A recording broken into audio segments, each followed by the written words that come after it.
আলেমরা বলে ইসলামে রাজনীতি আছে, ইসলামে সংবিধান আছে, ইসলামে সমাজনীতি আছে, শিক্ষানীতি আছে। এগুলো কথা কি কোরআনের মধ্যে আছে নাকি নাই? এবার শুনেন, আল্লাহ রাব্বুল আলামিন রাজনীতির নামে একটা সূরা নাজিল করেছেন। সূরার নাম হইল সূরাতুল মুলক। সূরার নাম কি?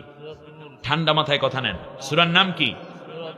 সূরা মুলক মানে হলো রাজত্বের সূরা। রাষ্ট্র কেমনে চালাইবা 54টা থিওরি দিয়ে আল্লাহ রাব্বুল আলামিন একটা সূরা নাজিল করলেন। রাষ্ট্র কিভাবে চালাবা, তার কারণে রাজনীতি করে মানুষ কোথায়? জমিনে, রাষ্ট্রে। এই জমিনের মালিক কে? ওই মানুষটারে বানাইছে কে? তাহলে এই কোরআনটা নাজিল করেছেন কে? এই বিধান কার? আল্লাহর।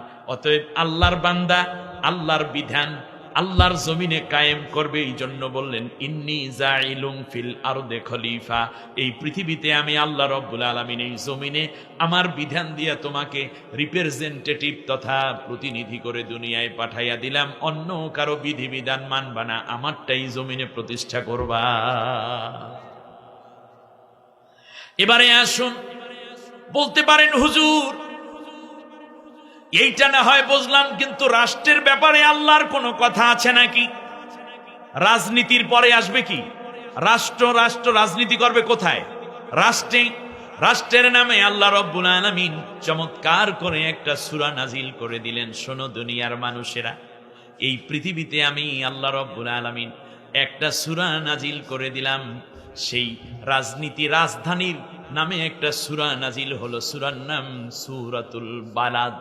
অর্থ কি? দেশ, একটি জাতি, একটি রাষ্ট্র। সুবহানাল্লাহ পড়েন। এবার আল্লাহ রাব্বুল আলামিন বললেন, শোনো, রাষ্ট্র চালাইতে হলে একটা কনস্টিটিউশন দরকার, একটা সংবিধান দরকার। এই সংবিধানটা কেমন হবে? এই সংবিধানে 9টা ধারা থাকতে হবে। 9 ধারা মিলাই আল্লাহ একটা সূরা নাজিল করে দিলেন। সূরার নাম হলো সূরাতুল কনস্টিটিউশন। আরবিতে বলবো, বাংলায় বলবো সূরাতুল সংবিধান। ওইটার নাম হলো সূরাতুল ফুরকান। সুবহানাল্লাহ। সূরা ফুরকান অর্থ কি? সংবিধানের সূরা। বলতে পারেন হুজুর, রাষ্ট্রটা যদি চালাইতে হয় তাহলে একটা মন্ত্রী পরিষদ দরকার। ওই মন্ত্রী পরিষদ কেমন হবে এই ব্যাপারে আল্লাহ সূরা নাজিল করেছেন কিনা? আল্লাহ রাব্বুল আলামিন বললেন, হ্যাঁ নাজিল করেছি।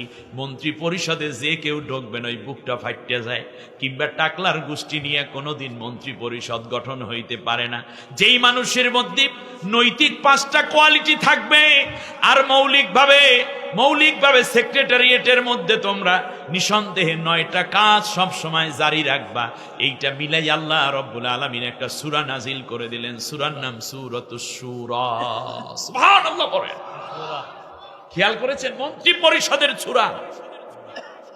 এবার আল্লাহ রাব্বুল আলামিন আবার বললেন, শোনো, দেশ যদি চালাইতে হয় তাহলে তো শুধুমাত্র তোমরা কিংবা মন্ত্রী পরিষদ আর সরকারের প্রধান মিলে দেশ চালাইতে পারবা না। দেশের মধ্যে পুলিশ লাগবে, লাগবে কিনা?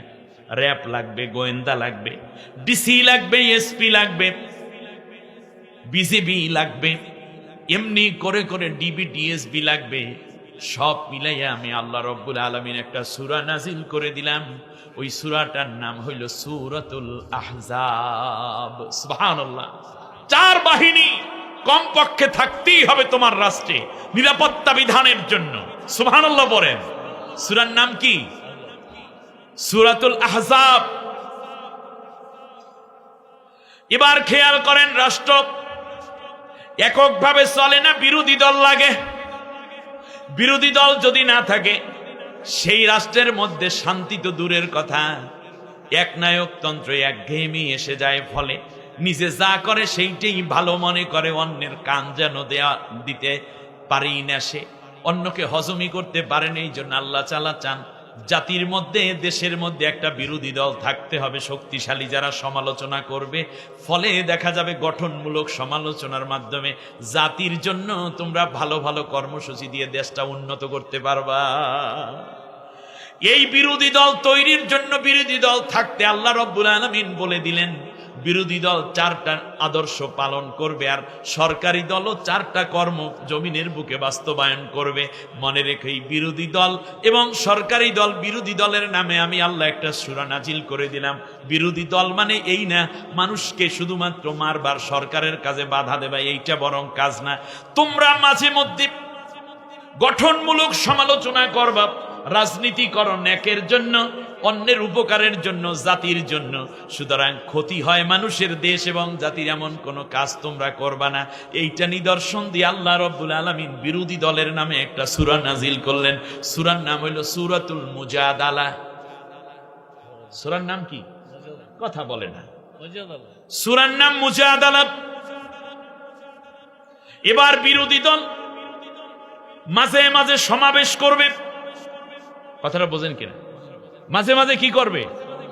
সমাবেশ করবে।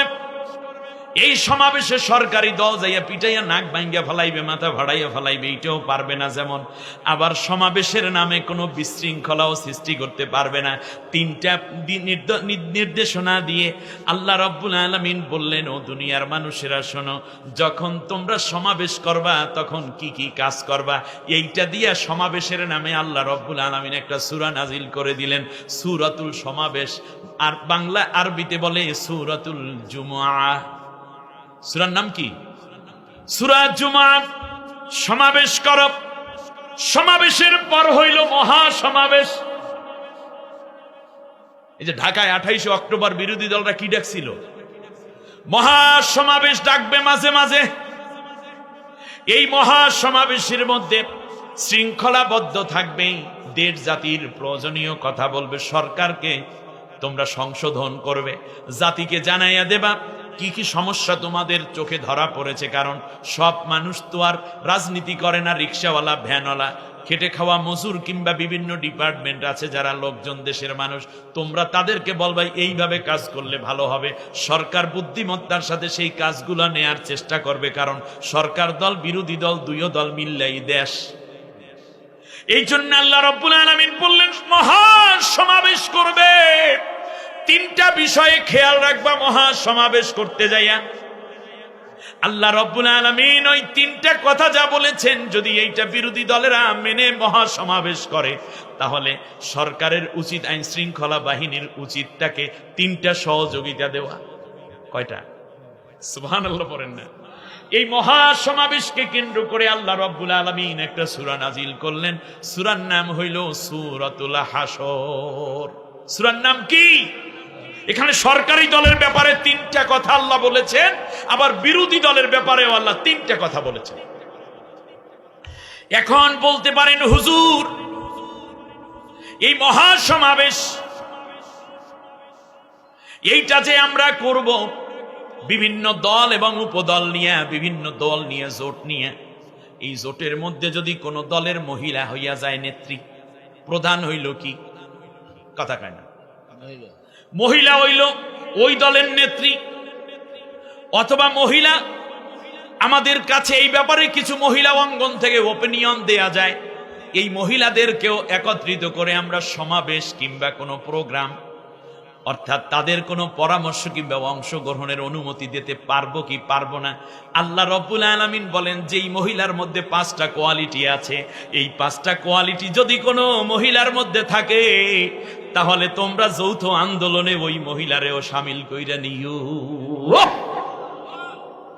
ওই 5টা কোয়ালিটি দিয়ে আল্লাহ রাব্বুল আলামিন একটা সূরা নাজিল করে দিলেন। সূরার নাম আল্লাহ নিজেই রাখলেন সূরাতুল মুমতাহিনা। সূরার নাম কি? মুমতাহিনা মানে পরীক্ষিতা নারী। যে কোনো নারীরে সাথে নেওয়া যায় না, যে কোনো মহিলাকে কাফেলায় শামিল করা যায় না। কারণ কিছু কিছু মহিলা আছে একেবারে উম্মে জামিলা মার্কা, আবু জেহেল, আবু লাহাবের বউর মতো, ঠিক কিনা বলেন? এই মহিলাদেরকে সাথে নেওয়া যাবে না, বরং পরীক্ষিতা নারী। 5টা পরীক্ষা নেবা নারীর কাছ থেকে। ওই পরীক্ষায় যেই মহিলারা দেখবা এই চরিত্রে চরিত্রবান, তাদেরকে তোমাদের সাথে মিলাইয়া জোট কইরা আন্দোলন চালাইয়া যাইও, আমি আল্লাহ সেই অনুমতি দিয়া দিলাম। তাহলে জোট করার অনুমতি আছে, সমাবেশ করার অনুমতি আছে, মহাসমাবেশ করার অনুমতি দিয়েছেন কে? তা আপনি বাধা দেওয়ার কে?